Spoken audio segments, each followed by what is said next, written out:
এই মিষ্টি খুব স্বাদ। আমাদের এত বালিশ মিষ্টি এত মিষ্টি হয় আমরা কখনো খাইনি। এটা খেয়ে খুব স্বাদ পাইছে, নিজের মনে বাড়ির ধরে নিয়ে যেতে হবে। বালিশ মিষ্টি নাম শুনলেই খটকা লাগে, চোখের সামনে ভেসে ওঠে বালিশের মতো বিশাল আকৃতির মিষ্টির কথা। নামের সার্থকতার সঙ্গে মিলিয়ে দেখতে গেলে মিলবে এক বিশাল আকার ব্যতিক্রমী ও সুস্বাদু এক মিষ্টি।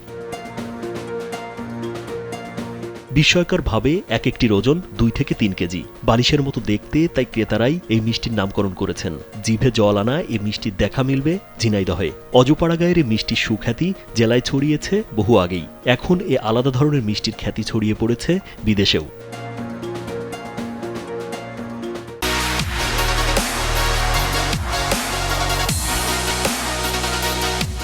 জেলা শহর থেকে 60 কিলোমিটার দূরে সীমান্তবর্তী উপজেলা মহেশপুরের ভৈরবা বাজার। এ বাজারে সপ্তাহে 2 দিন শনি ও মঙ্গলবার দুপুর 2টার পর থেকে গভীর রাত পর্যন্ত চলে এই বালিশ মিষ্টি বিক্রি। এ বাজারেই গেল 35 বছর ধরে মিষ্টি বিক্রি করে আসছেন হযরত আলী। তার নিজের হাতে তৈরি বালিশ মিষ্টি কিনতে ক্রেতাদের ভিড় লেগেই থাকে। বালিশ মিষ্টির মতো মিষ্টির স্বাদ আর কোথাও পাইনি।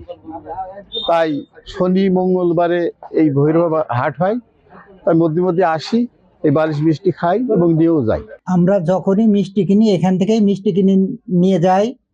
এই মিষ্টিগুলো আমরা যশোরে পাঠাবো, আমার ছেলে ওখানে লেখাপড়া করে, ওখানেই রাখবো, ওনার বন্ধু বান্ধবরা খাবে।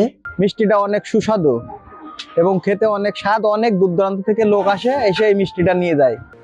বিশাল বিশাল গামলায় কয়েক ধরনের মিষ্টি বিক্রি করেন হযরত আলী। তবে একটিতে থাকে 2 থেকে 3 কেজি ওজনের ভিন্নধর্মী বালিশ মিষ্টি, আর অন্যগুলোতে রসগোল্লা, চমচম সহ আরো হরেক রকমের মিষ্টি। বাজারে মিষ্টির দোকান বেশ কয়েকটি থাকলেও তার দোকানে ক্রেতা উপস্থিতি থাকে সবসময় বেশি। আলহামদুলিল্লাহ, মিষ্টিটা হলো অনেক স্বাদ।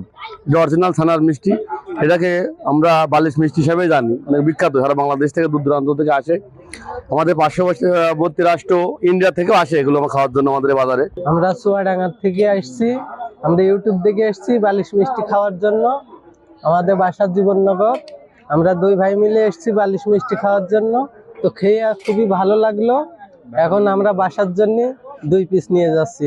বালিশ মিষ্টি বিক্রেতা হযরত আলী জানান, তার দোকানের মিষ্টিতে কোনো ধরনের কেমিক্যাল ব্যবহার করেন না তিনি। তাই দিন দিন চাহিদা বাড়ছে ক্রেতার। দেশের বাইরে নিয়ে গেছে 20 তারিখের আছে, যেমন মালয়েশিয়া, সিঙ্গাপুর, কাতার, ওমান, জর্ডান, তো সৌদি আরব, মানে বাংলাদেশের লোক যে দেশে আছে সেই দেশে আপাতত মিষ্টিটা রপ্তানি হয়। আর যারা নিয়াতকার মন থাকে, আমার মোবাইল নম্বর দেওয়া আছে, ওই মোবাইলে ফোন করে, আমি ঢাকায়, তুই যেমন ঢাকায় দিয়ে অ্যাভেলেবল যায়, এমন সপ্তাহে ঢাকায় 10-20 পিস যায় না, মানে অর্ডারে। আর এমনি 3 জন লোক, সেটা চুয়াডাঙ্গা, আমার ঝিনাইদহ আর যশোর, 3 জন লোক এমনি আসে, মানে মাগুরা পর্যন্ত। গেল কয়েক বছর ধরে দেশের গণ্ডি পেরিয়ে এ মিষ্টি যাচ্ছে বিশ্বের বিভিন্ন দেশে। প্রতি কেজি মিষ্টি বিক্রি হয় 300 টাকা দরে। আর মান ভালো হয় তা কমপক্ষে 5 থেকে 7 দিন রেখে খাওয়া যায়। রাজীব বিশ্বাস, কালবেলা।